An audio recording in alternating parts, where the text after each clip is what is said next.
Most people waste their 30s waiting for their life to finally begin, and by the time they realize it already started, they are staring at 40, wondering where the time went. If you are in your 30s right now or approaching them, what I am about to share with you could be the most important conversation you will ever have with yourself. Because your 30s are not just a number, they are not just another decade you move through while scrolling through other people's highlight reels.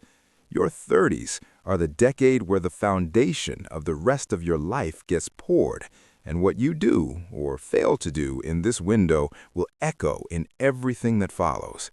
So, let us begin. There is a quiet kind of pain that lives inside a lot of people in their 30s. It is the pain of comparison. You look around and it seems like everyone has it figured out. Someone from school bought a house. A friend got promoted to a senior position. Your cousin is married with children and posting family photos that look like a magazine spread. And here you are, feeling like you are somehow behind, like you missed the memo, like life gave everyone else a manual and forgot to include yours in the package. This is one of the most common and most corrosive feelings of this decade, and it is built entirely on a lie. Because no one has it fully figured out. What you are seeing is the surface, edited, filtered, and curated for public consumption. Beneath every polished photo is a person still wrestling with their own doubts, their own fears, their own unanswered questions. But here's the deeper danger of that lie. When you spend your energy measuring yourself against other people's timelines, you stop investing in your own. And time, unlike money, unlike energy, unlike opportunity, time does not wait for you to finish comparing. There is a story I want to tell you about a man named Marcus. Marcus grew up in a modest household. His parents worked hard, but money was always tight. By the time he hit his 30s, Marcus had a decent job in logistics, a small apartment, a car that ran most of the time, and a feeling he could never quite shake that he was capable of more, but he had no idea where to start. He had spent his 20s like most people do, figuring out who he was, making mistakes, recovering from them, trying things and abandoning them. He was not lazy, but he was unfocused. He moved through life reactively rather than intentionally. He waited for things to happen to him rather than making them happen. When Marcus turned 32, something shifted. Not a dramatic event, not a rock-bottom moment, just a quiet Tuesday evening when he sat alone in his apartment and looked at his phone for 3 hours straight without consuming a single thing that moved his life forward. That night, something in him said, enough. He didn't change everything at once. He started with 1 hour a day. 1 hour every morning before work, before the noise, before anyone needed anything from him. He used that hour to read, to think, to write down what he actually wanted his life to look like, not what he thought he was supposed to want, what he actually wanted. Over the next year, that 1 hour became the most important hour of his day. He started a small side business doing logistics consulting for local companies.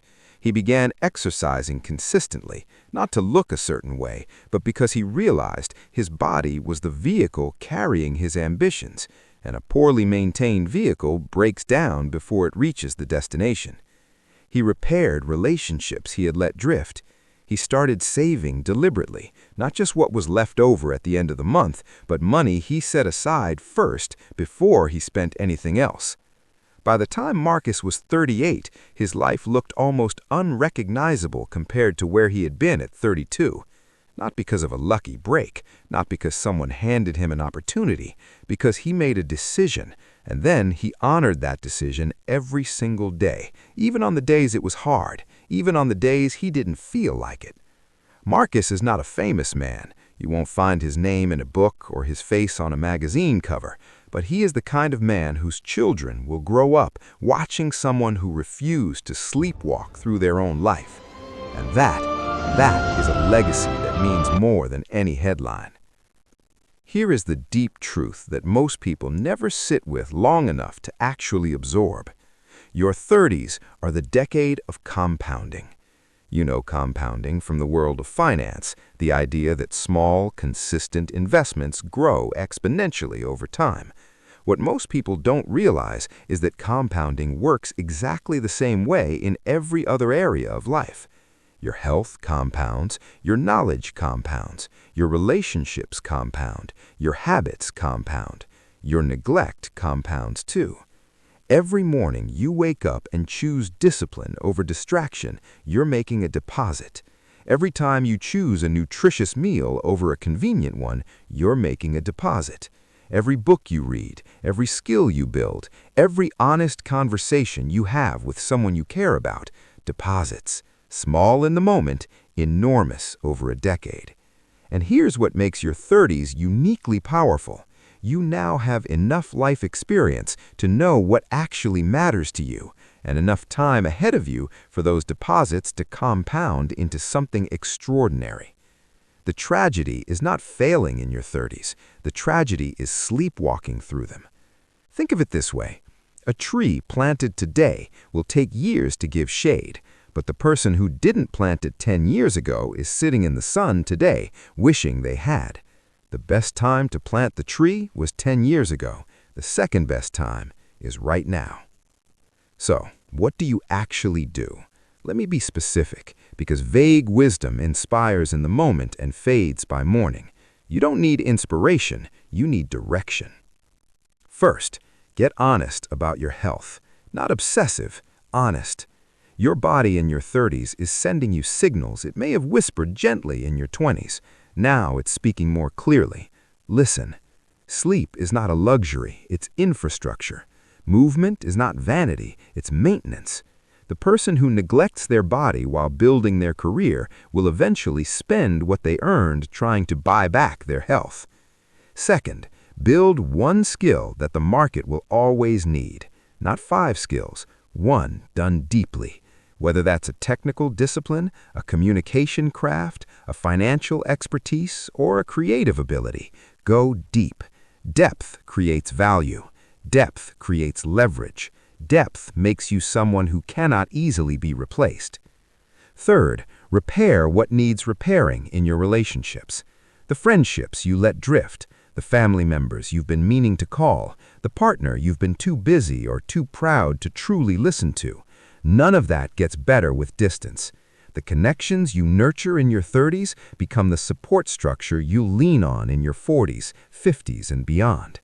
People remember who showed up. Be the person who shows up. Fourth, get your finances in order. Not someday, now. You don't need to be wealthy to start building wealth. You need to be intentional. Know what comes in, know what goes out. Cut what's draining you without returning value. Save before you spend. Invest in assets, not aesthetics.